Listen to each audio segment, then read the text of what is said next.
The Witch of the Ditch. Early reader. The Witch of the Ditch. The Witch of the Ditch. Chapter 1. Every town in the world has one witch. Exactly one. No more, no less. There's no room for two witches in the same town. If two witches do live in the same town, their magic gets all muddled up. They get jealous and competitive and it always ends in, well, you'll see in a minute. It was last Tuesday morning when Elsie, the Witch of the Ditch, opened the back door of her crooked cottage and stepped out into the sunshine.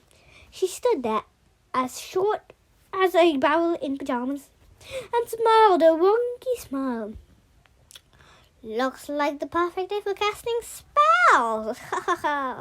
She cackled to her pet dog Bruce. I want to try turning cowpats into cake. Elsie stretched and yawned and was about to look for a nice steady cowpat when she smelled a strange whiff of something on the wind. It was a smell she knew very well. It was the smell of magic. Elsie looked at Bruce. Chapter 2. Elsie looked at Bruce. The smell of magic was a very normal thing to be hanging around a witch's house, but Elsie hadn't used any magic. Elsie hadn't used any magic yet that morning.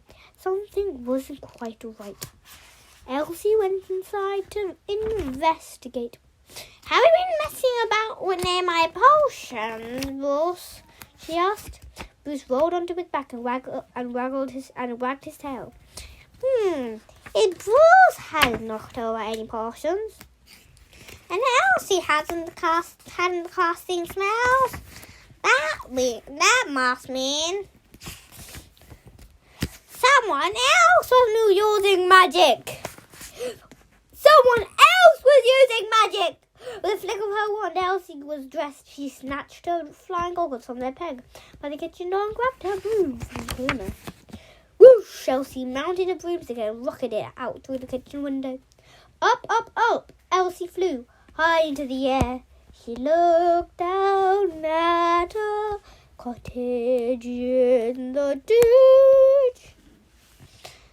Just outside. She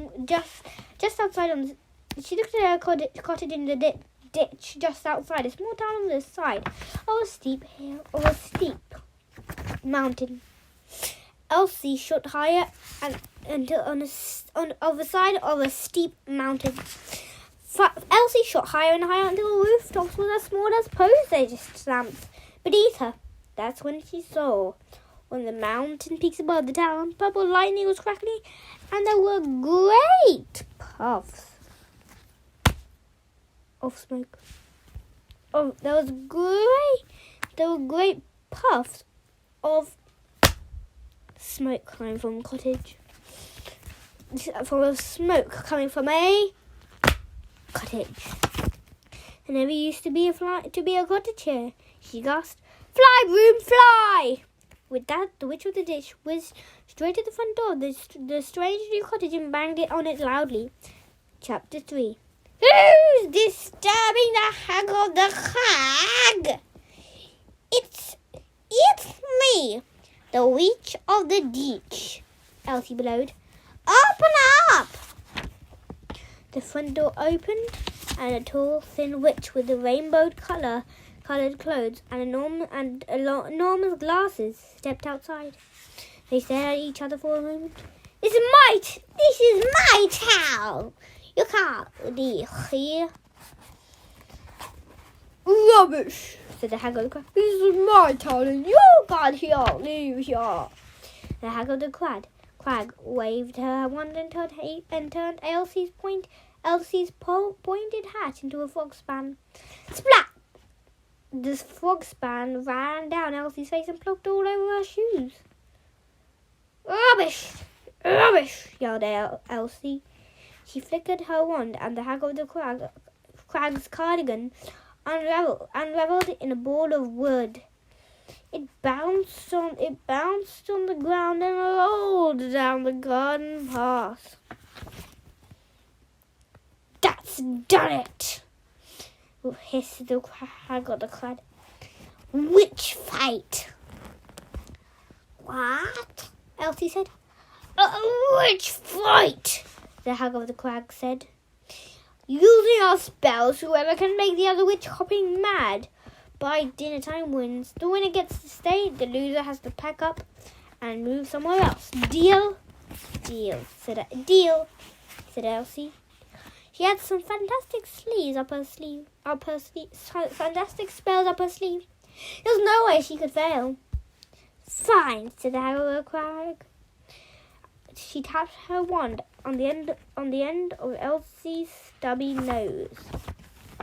Pop! There was a huge puff of smoke, and Elsie found herself standing back in her kitchen in the ditch. Bruce! Elsie yelled. Fetch the spell book. We've got work to do. Chapter 4. By noon, Elsie had conjured up a huge green cloud that floated above the Hag of the Crag's cottage and rained Brussels sprouts. Ha ha! That should do the trick. She chuckled. But at 1 p.m., Elsie's plates and cups and knives and forks all flew out of the kitchen cupboards and dipped themselves in the mud bog outside the window. Then they flew inside and stacked themselves back in the cupboard, covered in slime. Elsie could hear the Hag of the Crag cackling from high up on the mountain. She's not going to make me hopping mad that easily, she said. It said, she's not going to make me hopping mad that easily, said Elsie. She ran outside, jabbed her wand in the direction of the Craggy cottage, and turned all of the Hag's furniture into jelly. Blah, blah, came a screech from the top. Blah! Came a screech from the top of the mountain. But at 2 p.m., Elsie's hair had turned bright pink, and the Hag of the Crag's skin was covered in pimples. By 3 p.m., the weeds in Elsie's garden had all turned into dragon flowers. They gnashed their teeth and shook their thorns, spitting fire every time Elsie opened the back door. By 4 p.m., the Hag of the Crag had a sprouted itchy fur and a long puffy tail. The hag couldn't help but scratch and howl like a wild animal. And as the hours rolled on, things got worse. By 7:30 p.m., the people of the town had all run inside their houses to hide from the explosion of magic above them. The two witches were facing each other now. On the roofs, now high up in the sky. Bug off, yelled Elsie, and she turned the Hag of the Crag's nose into a cactus. No, you, the Hag of the Crag yelled back as she summoned up a flock of birds to poop on Elsie's jumper. Ugh. That's it, they both screamed.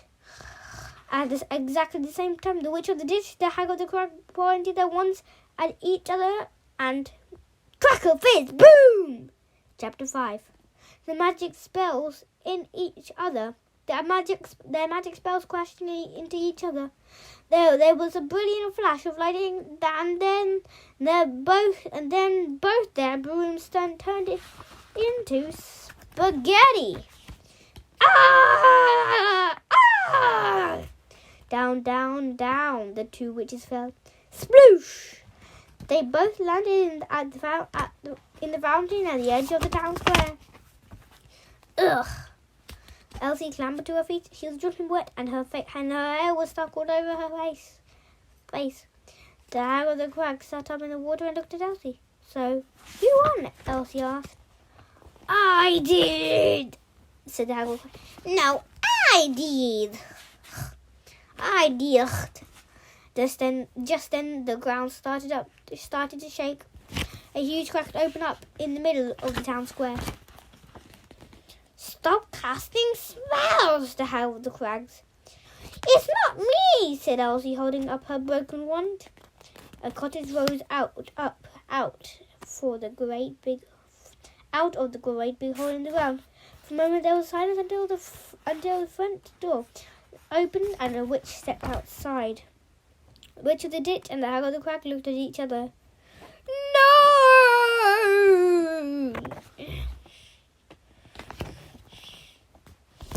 The end.